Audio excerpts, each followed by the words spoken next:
everyone. We have the amazing Adrienne Walker joining us today.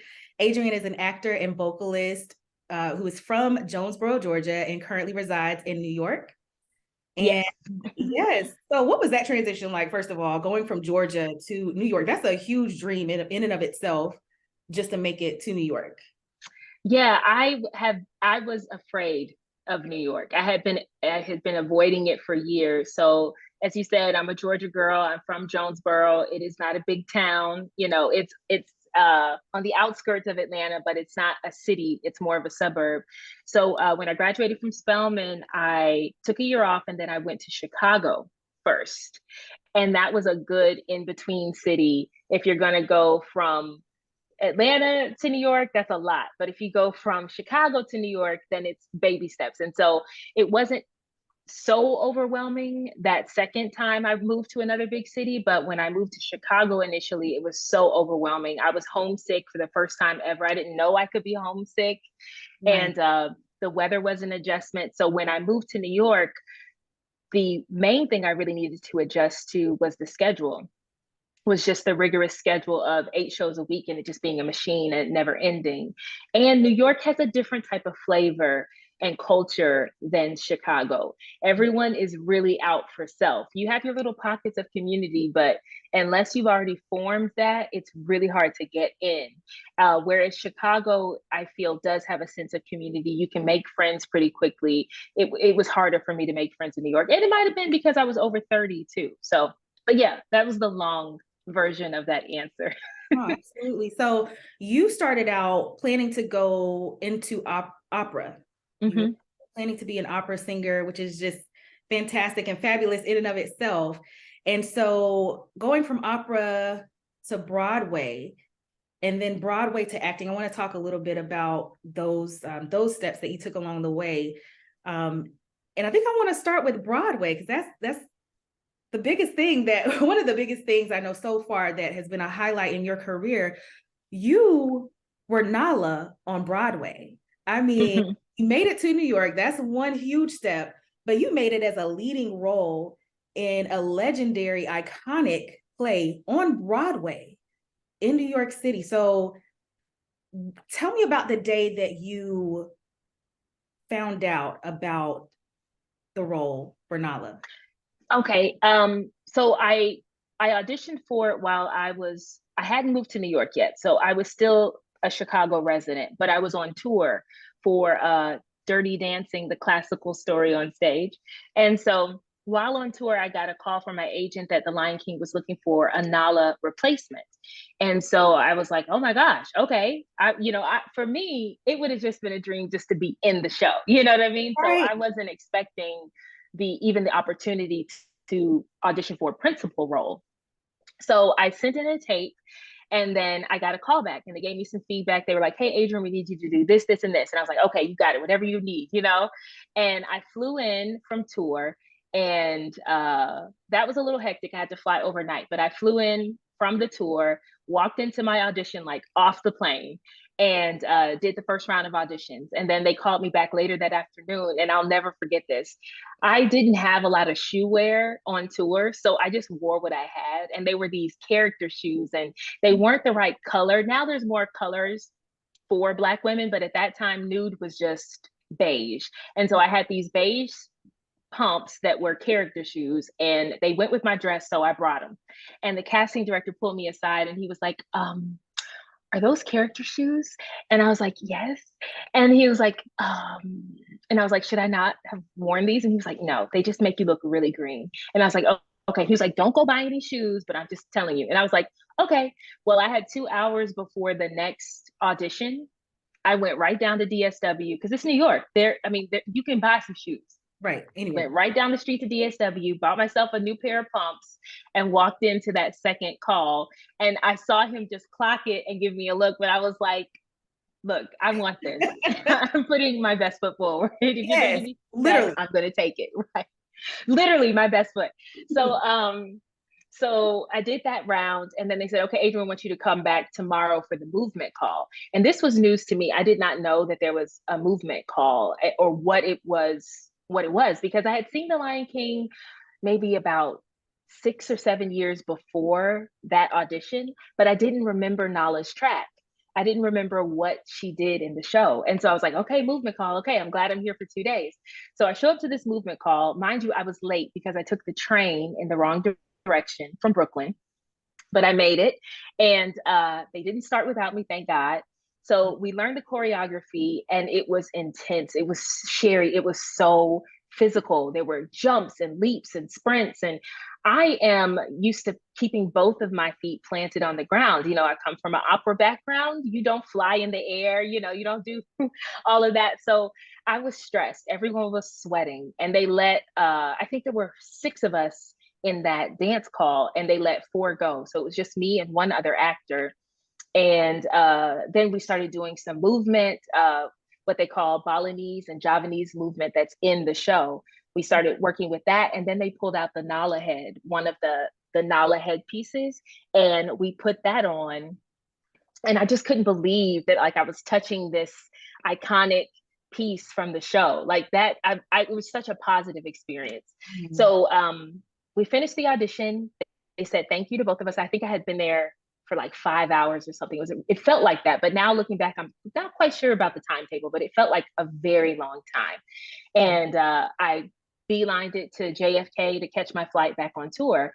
And by the time I got to the airport, I had a voicemail from my agent saying, "Hey Nala, give us a call back," you know, and that's how I found out. And it's not normal to find out that quickly. So I was just like completely shocked and I felt incredibly blessed. I just started crying like right in the middle of the air train station that lets you off at JFK. I just started crying and this man came up and he was like, "Are you okay?" And I was like, "Yes, you know, I'm okay." I think he's the first person I told. I was like, "I'm going to be Nala on Broadway," you know. Oh my gosh, I love what? Oh. So, just a random stranger. Just a random stranger. He saw me crying and he was like, "Is this girl okay?" And I was very much okay. My life changed. So that's what brought me to New York. Booking that job, I planned to move. I had 4 months advance or 3 months, maybe like 3 or 4 months advance notice, and I was able to move and start rehearsals. Yes. So I want to talk a little bit about you holding that Nala crown. I just want to call it the crown, but this Nala costume piece that you got to hold on to because you just lit up when you talked about that. And one of the steps that I teach in my book is part of the PrEP method. As we know, P stands for plant, R stands for relish, E eliminate, and the last P is for persist. But that relish is one that I really resonate with, and it really gives you an opportunity to experience what your dream would be like to come to life. And that just seemed like an example where you got to really relish. What are some other ways that you get to relish in your career or just in your life to really enjoy your life and enjoy your journey and enjoy your way to your dream? You know, I think that's a really great question because I think that is definitely where I'm lacking in my career journey. I don't take a lot of time to relish. I don't take a lot of time to enjoy. And I didn't quite realize that about myself until I booked my latest victory, you know, and was able to share it with some friends, and they all pretty much in their own time said, Adrienne, make sure you take time to enjoy this. And I thought, okay, if they're all saying this to me and they're not just chatting together, we're not in the same space, I have to recognize that that's something I'm not doing consistently, or at least outwardly. I know personally I'm not doing it. And I think my husband knows too. But I have moments of patting myself on the back and enjoying how far I've come. I do make a list every 5 years. I make a list of what I want in my life in the next 5 years, what I would like to accomplish, and the type of person I would like to be, the things I would like to add to my life, the things I would like to eliminate in my life. And so I do make a list every 5 years and I check it. And when I check it, then I cross off the things that I've done. And I write down the things that I didn't expect to do that I did, or the changes I've made in my life that I wasn't expecting that surprised me. And I think those are moments of, you know, maybe having a little bit of joy or appreciation for what I've done, but I still have to work on that part. Okay. But you still are really, it sounds like you have a really great plan of planting your seed, a process or a ritual or routine that you follow of planting that seed, writing these goals down and seeing them through, making sure you're watering and putting into what it's going to take for it to manifest. And it's manifested in so many ways. I'm so proud of you and all that you've done and all that you've done. Thanks, Sherry. Um, I want to talk a little bit about what are some other projects that you have coming up that we can relish in. Okay. Well, in the fall, uh, in September of this year, 2023, I'll be making my series regular debut on Stars as Shanti Showstopper in Power Book 4 Yes. Force. So I'm excited about that. She's not a far cry from Nala, I think, because she's still a very strong character and has a strong convictions about what she believes in. But as far as content and who should be watching it, I would say leave the kids out the room when the show is on. Yes, well, I am looking forward to this, and this is coming out in the fall. Mm-hmm. Book 4, we will definitely be on the lookout for that. And then, what other projects outside of acting are you perhaps I really? have a couple of things I do.